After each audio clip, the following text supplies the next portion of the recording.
We've got the predicted order of finish, and we also have the preseason media all-SEC team. So let's get to that right now. This is breaking, just came across my desk moments ago. So the SEC champion is predicted by the SEC to be whom? Georgia. Okay. I'm pretty sure. Yeah, Georgia, 165 votes to 27 for Texas. So I thought the disparaging number, the difference is a little surprising to me. Alabama gets 12 votes. Ole Miss gets 4 votes to win the SEC. A couple of idiots voted for Vanderbilt. LSU gets 2 votes, and an idiot votes for South Carolina, who should have his vote revoked. So, as far second year in a row, someone voted for Vanderbilt. That's just embarrassing. If you don't take these things seriously, you shouldn't be part of your having press credentials, because so many people do take it seriously. I agree. There have been times I've been so busy that I didn't fill mine out because I didn't have a chance to do the research. There have been years I've done that. That's the way you should take it. If you're not going to go into it, I mean, these guys care, especially when we get to what we're going to do now, the all-SEC team preseason. So first team, of course, is Carson Beck and Trevor Etienne. They've got a pretty good backfield at the University of Georgia. Now, Cooper Mays, congratulations, Coop. Well-deserved. You are a first-team preseason all-SEC member at center. No great surprise there, and I'm glad they separated the center designation from the offensive lineman in general, or he might have got booted out because everybody loves tackles, and I get that. Other players that Tennessee selected, so I'm looking at, there's the first team. Second team offense is Quinn Ewers of Texas. No Vols there. Third team quarterback is, do you want to guess who?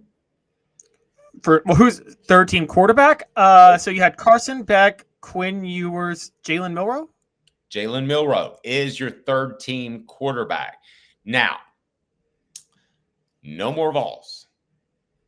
Cooper Mays, your only Vol on the preseason all-SEC team. Thoughts? Wait, gotta be for offense. James Pearce is definitely on defense. No. Offense. I'm sorry. Offense. Yeah. Okay. Yeah. Oh, so Cooper Mays is your only offensive all-SEC Vol. I did not say offense. No, you didn't say offense, and you were about to have my head explode. I think I did. But anyway, we'll let people check the tape. Does that surprise you? I mean, Brew McCoy's it if he's healthy if he gets hurt in the 10th game last year, he's on it, no question, right? Yes.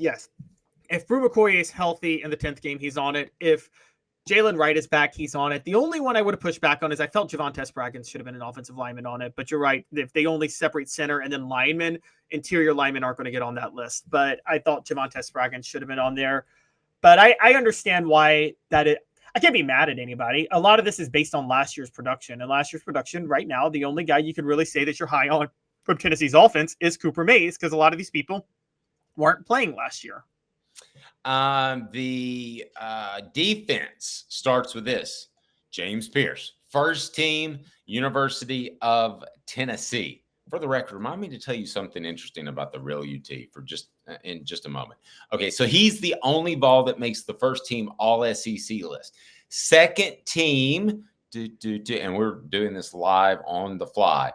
None on the second team. Third team, Caleb, don't have a Vol on the third team either. 2 all-SEC Vols guys. 2. I guarantee you they're near the bottom of the list with that, right? Oh yeah. Where are they projected to finish? They didn't go. The release I have, they didn't go that deep. They just went. Oh, I'm sorry. Yes, they did. Predicted order of finish. I'm sorry. Tennessee. I missed it on the email. Georgia, of course, number 1. Texas. What I want to tell you about Texas is in the official notations, they use UT as far as the players, referring to Tennessee players, and TEX for Texas. Why? Because UT is not in Texas. It's in Knoxville. So Texas is number 2. Alabama is number 3. Ole Miss is number 4. LSU is number 5. Now, if you had to bet lunch, would you say Missouri or Tennessee or Oklahoma are next? I'm going to say Oklahoma's next. Nope. They would Missouri? Yes, Missouri is next, followed by Tennessee, then Oklahoma, Texas A&M, Auburn, Kentucky, Florida, South Carolina, Arkansas, Mississippi State, and Vanderbilt. So Tennessee is predicted to finish 1, 2, 3, 4, 5, 6, 7th in the SEC. It's not disrespectful, but it's something that would get my attention if I'm a Tennessee football player. Yeah, me too. And also with only 2 All-SEC players, that would get my attention. Where's the love for Amari Thomas? Who went to SEC Media Days? Where's the love? I mean, I'm sorry. That's the only thing that would bother me too. Now, I'll say again, one of the interesting things about them, looking at that, Dave, I would say 1 through 9 is a tier above 10 through 16. Is that fair? Like Texas A&M, after Texas A&M, there's a cutoff because even I think 1 through 9 could hope to make the college football playoff. Is that fair to say? 1 through 9? Texas A&M is number 9 based on your order of finish. And I think Texas A&M is the last team that could make the college football playoff. Auburn, once you start with Auburn, they're not making the college football playoff. I don't see it. Can't make it. I don't think A&M can make it this year, to be real honest with you. And I don't think Oklahoma with their schedule can make it this year. So I think the top 7 are teams that can make it. I don't believe in Missouri. I'm high on Ole Miss, not high on LSU.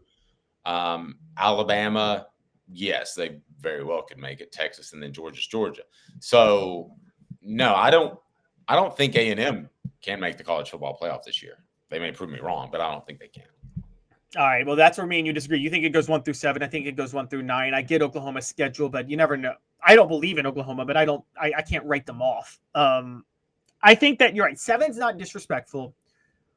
It really shows Tennessee's one of the biggest oxymorons in the SEC, though, Dave. They have gone the last 2 years 20-6.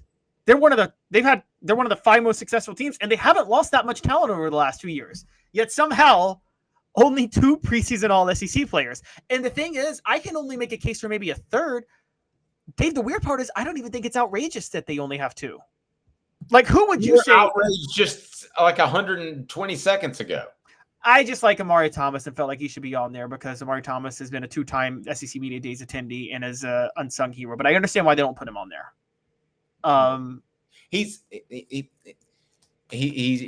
a body guy. Not he takes up guys, and a lot of those nose guard types that take up multiple blockers don't get as much love as they should.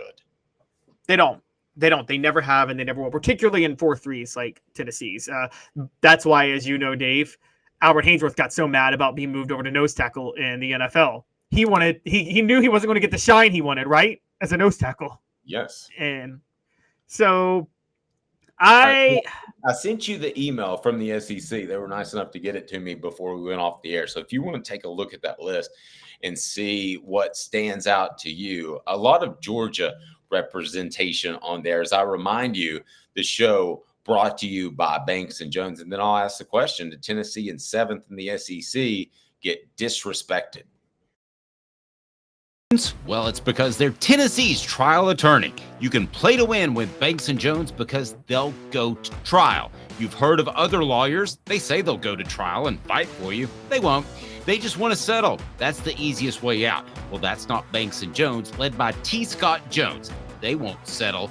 They'll go to trial for you. Tennessee's trial attorney. They play to win. Truly, Tennessee's trial attorney when it comes to criminal defense or personal injury. Why settle? It's Banks and Jones. T. Scott Jones. BanksandJones.com. All right, so I'll ask this question. Should the Vols be 7th in the SEC as per preseason predictions? What say you? Caleb Calhoun, I will give you these 3 options. Yes, sounds about right. No, way too low. No, way too high.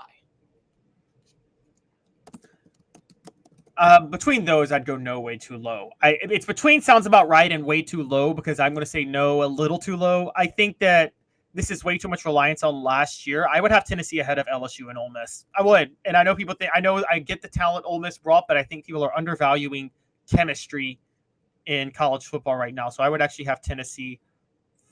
That would have them ahead of LSU. No, I'm sorry, Missouri and Ole Miss. I'd have them ahead of Missouri and Ole Miss.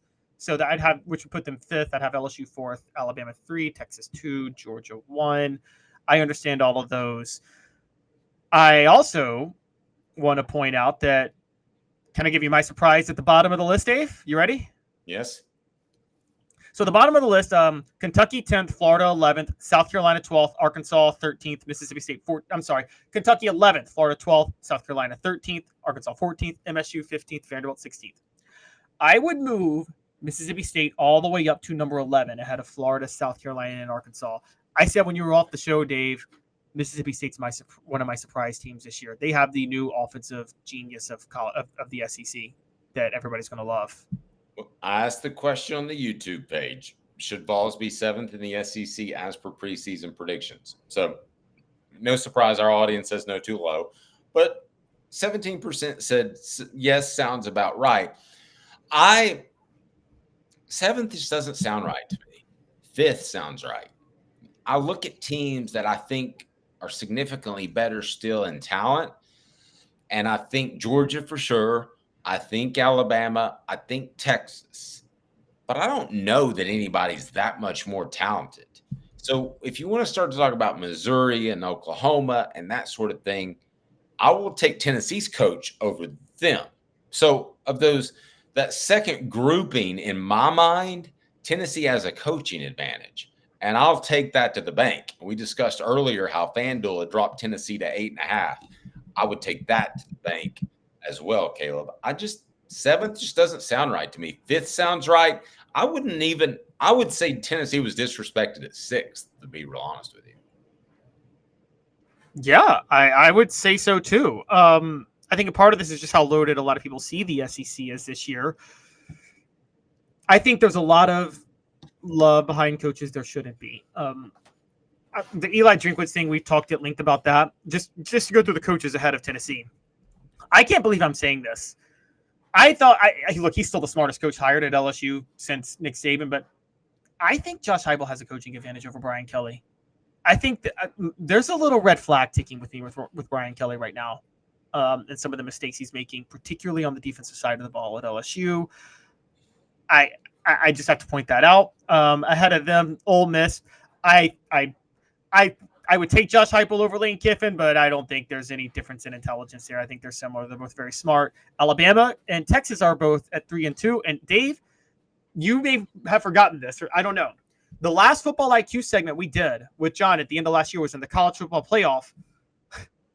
I actually had Steve Sarkisian on there for his mismanagement of the clock at the end of the game, but had Washington lost, Kalen DeBoer would have been on there. They both made a comedy of basic errors at the end of games. And you know my philosophy. If you make this comedy of errors, it speaks to a certain level of intelligence that's in coaches, and you're going to keep making them going forward, even if you're a good coach. Is that fair to say? Yes. I hate to break news, but most coaches aren't that intelligent.